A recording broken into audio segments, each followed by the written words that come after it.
एक शख्स से जो है वो शादी करती है, इसकी बेटी को भी उसने हिरासा करने की कोशिश की है। कोई बुरी औरत नहीं छोड़ता, कोई बच्ची 13 साल की भी हो ना, ये कहता है मेरी बस इसके साथ सेटिंग हो जाए। कि वो इनकी वीडियोस बना के अपने दोस्तों को दिखाता है। वीडियोस जो है वो इनकी भांजी को भी शेयर की जाती हैं। वो मेरी बेटी ने रो के मुझे बताया, इसने कुरान उठा लिया। इस गंदे बंदे ने जो कुछ किया ना, इसके ऊपर पूरी कार्रवाई की जाए।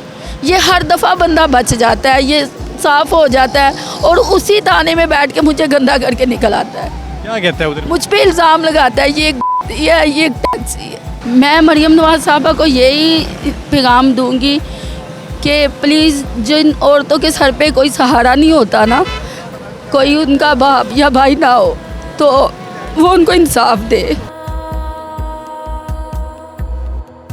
अस्सलाम वालेकुम नाज़रीन, आप देख रहे हैं दस्तक टीवी। मैं हूं अमरेज़ हैदर। नाज़रीन, इस वक्त जो औरत मेरे साथ मौजूद है, ये पहले बेवा थी और अपने लिए सहारा ढूंढ रही थी, और सहारा ढूंढते ढूंढते ये एक शख्स से जो है वो शादी करती हैं। इनके पास ऑलरेडी जो है वो औलाद थी, और ये अपनी औलाद के सहारे के लिए जो है उस शख्स से शादी करती हैं। आगे से वो शख्स इनको धोखा देता है, और धोखा इस हद तक चला जाता है कि वो इनकी वीडियोज़ बना के अपने दोस्तों को दिखाता है। इनके मुताबिक इनकी वीडियोज़ जो है वो इनकी भांजी को भी शेयर की जाती हैं, आगे लोगों को शेयर की जाती है, और वो इतना बदबख्त शख्स था कि अपनी बेगम की जो है वीडियोस दिखाता था और इसको टॉर्चर करता था, मारता था, और हत्ता कि इसकी बेटी को भी उसने हिरासा करने की कोशिश की है।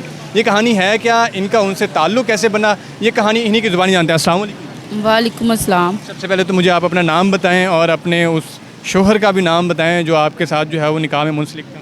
मेरा नाम सुरैया बीबी है और मेरे शोहर का नाम फ़हीम अब्बास है। आपकी उनसे पहली शादी थी, दूसरी थी, कौन सी शादी?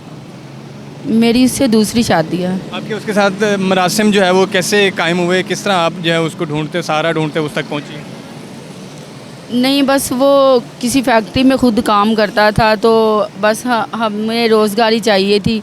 हमने कहा फैक्ट्री का कोई काम है तो हमें मिल जाए, इस मतलब वो उस बात को लेके ना मैंने काफ़ी अपनी जान छुड़वाई। मैं इससे कोई रखना ही नहीं रिश्ता चाह रही थी। मतलब ये पूरा मेरे साथ पीछे चढ़ गया, बेचारा बन गया, रोता है। मेरी पहली बीवी है, उसकी भी बढ़ाइए कर रहा है, 6 बेटियाँ है, उसकी भी बढ़ाइए कर रहा है। उसकी क्या कहता था उस वक्त वो अपनी जो उसकी पहली बीवी थी, उसकी पहली बीवी थी या उससे पहले भी उसकी और बीवियाँ थी? मुझे इस बात का नहीं पता था ना कि मुझे इसकी एक शादी का पता था। मेरी शादी के बाद पता चला कि इसकी मेरे साथ चौथी शादी है। तो नाज़रीन, कैसा बदबख्त इंसान था कि उसने इसको भी धोखे में रखा, यानी कि इनसे चौथी शादी कर, और इसको कह रहा है मेरी दूसरी शादी है, और जो मेरी पहली बेगम है उससे भी तंग हूँ और उससे भी उसकी औलाद है। कैसा बदबख्त था। फिर वो क्या कहता था अपनी जो बेगम थी उसके बारे में? उसकी पहली जो बीवी थी ना, उसको इसने हरासा किया था, ज़्यादती की थी। वो इसके घर तक आ गई कि मुझसे अब शादी करे। इसके बाप ने इसको समझाया शादी कर लो, पर्चा हो जाएगा, बाद में डिवोर्स दे देना। इसने उससे शादी करके उसको डिवोर्स दे दिया। फिर इसने दूसरी शादी की है, उसकी पहली बेटी है, उसको भी इसने डिवोर्स दे दिया। जी, ये किसी के साथ सेट है, हर किसी को कहते हैं ये किसी के साथ सेट है, हालांकि ये कोई बुरी औरत नहीं छोड़ता। कोई बच्ची 13 साल की भी हो ना, ये कहता है मेरी बस इसके साथ सेटिंग हो जाए। आपकी शादी को कितना अरसा हो गया उनके साथ? 5 साल हुए हैं। 5 साल आपकी शादी को हो गए, तो 5 साल में आपने उसको कैसे बर्दाश्त किया, ऐसे बदबख्त और शख्स? मैं बस कहती थी कि मेरा घर बच जाए, मेरे सर पे कोई मेरा भाई नहीं है, बाप नहीं है, कोई सहारा नहीं है, चलो मेरा घर बच जाए, घर बच जाए। उसको भी यही पता था, उसको मेरी कमज़ोरी यही थी कि ये चाहती नहीं है मुझसे डिवोर्स लेना, ये अपना घर रखना चाहती है। इसका फ़ायदा उठा के वो मुझे टॉर्चर करता रहा। खुद इधर मेरे पास रहता था, खाता था, पीता था। मैं जॉब करती थी, ये घर बैठ के खाता पीता, फ़ोन पे लगा रहता था। जॉब वगैरह कुछ भी नहीं करता था, सारा आपके ही सहारे पे था? हाँ जी। कि आप तो खुद सहारा ढूंढ रही थी? जी जी, ये खुद मेरे सर पे पड़ गया। इस हद तक उसने आपको टॉर्चर किया? क्या करता था, क्या कहता था? ये मेरी शादी से पहले ना, मुझे नहीं पहले कुछ भी पता था। ये तो चोरियाँ करता था, डकैतियाँ करता था। इसके ऊपर डकैती के पर्चे हैं। जब मेरी शादी हुई है ना, 1 माह बाद इसको CI वाले उठा के ले गया है। पूरा महीना हम ढूंढते रहे, बाद में हमें पता चला कि CI वाले ले गया। इसका बाप इसके पैसे भर के तो इसको छुड़वा के लेके आया। उसके बाद मैंने इसको समझाया, थोड़ा खा लो, इज्जत का खा लो, ये काम मत करो, तुम्हारी वो भी बच्ची है, मेरी अपनी पहली बच्ची है, और हमारे से अल्लाह पाक कोई औलाद भी दे देगा, बेटा दे देगा, और अल्हम्दुलिल्लाह आज बेटा भी है। उनसे आपका बेटा भी है, 1 साल 7 माह का है। लेकिन वो बंदा मेरी इज्जत नहीं कर सका। सिर्फ मैं उससे इज्जत हफ़ चाहती थी, कुछ भी नहीं चाहती थी, लेकिन वो बंदा मेरी आज तक इज्जत नहीं कर सका। तो क्या कहता था, क्या करता क्या था, आपको टॉर्चर किस तरह करता था? इसकी जो पहली जो बीवी है ना, वो तो इसको नहीं मिलती, दूसरी बीवी तलाक लेके भी इसको मिलती है। ये इसको कहता है उसके साथ मिलके गलत काम करता है। और जो तीसरी घर में इसने रखी है ना, जिसकी 6 बेटियाँ है, उस औरत ने भी तलाक ली हुई है और तलाक लेके उसके घर में रहती है। यानी उसके पास उसकी जितनी भी बीवियां हैं सबकी तलाक हो चुकी है और फिर भी उनके साथ वो रह रहा है। हाँ, वो ये चीज़ें मुझसे मुहैया करना चाहता है, मैं ये चीज़ें नहीं कर सकती।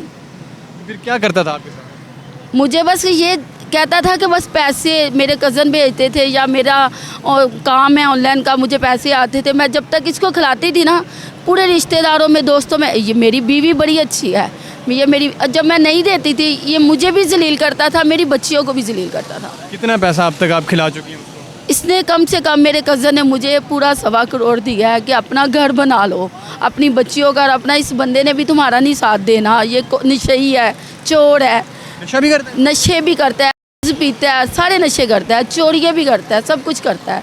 मैंने इसको बढ़ाई से बचाया, ये मेरे गले पड़ गया है। वही, आप तो उसको बचा रही हैं, आप जितने इल्ज़ामात लगा रही हैं, आप देख लें कि क्या वाकई ये सब वो करता है, नशे भी, चोरियाँ, डकैती, सब कुछ करता है। तो आप कह रही थी कि आपकी उसने बेटी को भी हिरासत करने की कोशिश की है, वो क्या माजरा था और किस तरह जो है उसको हिरासत किया? हमारे ना घर में रेंट का घर है, 2 रूम थे, मेरे ने अपनी बेटियों को सेपरेट रूम दिया हुआ था, तीनों को, और इसका मेरा, मैं ना गई हुई थी हॉस्पिटल, मेरी तबीयत नहीं सही थी, छोटी दोनों मेरी बेटी अकेडमी चली गई है, और ये बड़ी बेटी मेरी सोई ही है। ये अपने रूम से उठ के उसके पास हाथों पाई करने गया था, अचानक मैं आ गई। वो मेरी बेटी ने रो के मुझे बताया, इसने कुरान उठा लिया, और मुझे यकीन था कि मेरी बेटी सच कह रही है, ये झूठे कुरान उठाता है। अच्छा, उसने जो है वो हलफ उठा लिया कि मैंने आपकी बेटी को कुछ नहीं कहा? हाँ, ये जानबूझ के लगी है, तुम्हारा मेरा बेटी क्या कहती थी इसने उसके साथ क्या करने की कोशिश की? कह रही थी ये बस आ गया था, तुम मेरी छोटी बहन हो, ऐसे ऐसे गलत हाथ लगाना चाह रहा था, मैंने रोले डाले, ऊपर अम्मा आप आ गई हो। नाज़रीन देखें, एक बाप जो है अपनी बेटी को जो है वो हिरासा करने की कोशिश कर रहा है। अब आप खुद अंदाज़ा करें कि क़यामत खुद बताएगी क़यामत क्यों ज़रूरी थी। आप बता रही थी कि आपकी भी वीडियोस जो है उसने आपके जो भांजी है उसको भी शेयर की, आपके रिश्तेदारों में, दोस्तों में। क्या उसने कौन सी वीडियो शेयर की है और क्या वाकई शेयर की थी? मेरी ना भांजी की पासपोर्ट तस्वीर थी मेरे पास, और मेरी बहन की, मेरी बेटी की, मेरी, हम कर्ज़ा लेने लगे थे, लोन में पता है तस्वीरों की ज़रूरत होती है।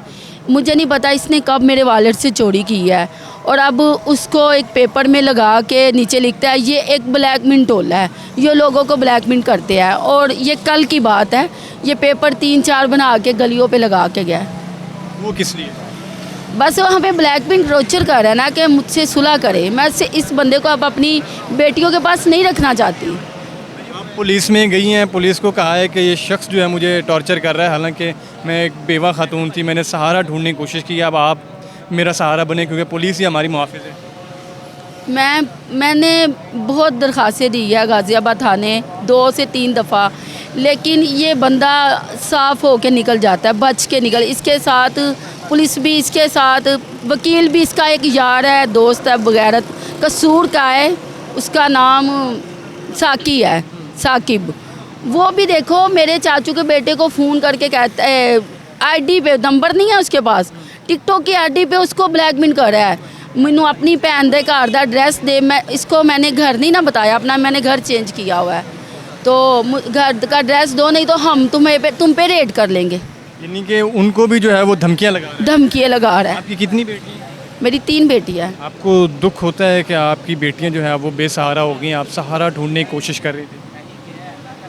जी बिल्कुल तकलीफ़ होती है? जी। तकलीफ़ होती है बेटियों को देख के, उनकी मायूसी देख के? जी बिल्कुल, मैंने तो ये सोचा था कि ये बंदा हमारा इज़्ज़त करेगा, हमारा तहफ़्फ़ुज़ हमारे सर पे, और मैंने इसको तसल्ली ये दी, हम मिलजुल के काम करेंगे। मैंने इसके ऊपर बोझ भी नहीं रखा, मैंने कहा मिलजुल, लेकिन ये सारा बोझ भी मुझ पे डल गया। ऊपर से ये तो मेरी बच्चियों को ज़लील करना शुरू कर दिया, इसने मेरी बच्चियों को इतना ज़लील किया ना कि मैं आपको बता नहीं सकती। मरीम नवाज़ साहिबा कहती हैं कि ख़वातीन मेरी रेड लाइन है, और ख़वातीन के लिए वो फ़ौरन इनिशिएटिव लेती हैं। आपने देखा होगा बहुत सी ख़वातीन के लिए उन्होंने फ़ौरन इनिशिएटिव लिए। तो मरीम नवाज़ साहिबा को आप क्या पैगाम देना चाहेंगे? मैं मरीम नवाज़ साहबा को यही पैगाम दूंगी कि प्लीज़ जिन औरतों के सर पे कोई सहारा नहीं होता ना, कोई उनका बाप या भाई ना हो, तो वो उनको इंसाफ दे। ये इस गंदे बंदे ने जो कुछ किया ना, इसके ऊपर पूरी कार्रवाई की जाए। ये हर दफ़ा बंदा बच जाता है, ये साफ़ हो जाता है, और उसी ताने में बैठ के मुझे गंदा करके निकल आता है। क्या कहता है उधर? मुझ पे इल्ज़ाम लगाता है, ये टैक्सी है, इस तरह के इल्ज़ाम लगाता है। नाज़रीन, ये कहानी इन्होंने आपको अपनी सुनाई है। अब कैसा शोहर था कि अपनी बेगम पे जो है वो इल्ज़ामात लगाता था और अपनी बेगम की तस्वीरें आगे लोगों को शेयर करता था और कहता था कि ये तो जो है वो कॉल कर लें। इनके मुताबिक ये कहती हैं कि वो इनको बहुत टॉर्चर करता था, इनकी बेटी को भी रासा करने की कोशिश की है। अब ये कहानी हमने आपके सामने रखी है, इस कहानी को मैक्सिमम शेयर करें ताकि इनको इंसाफ मिल सके।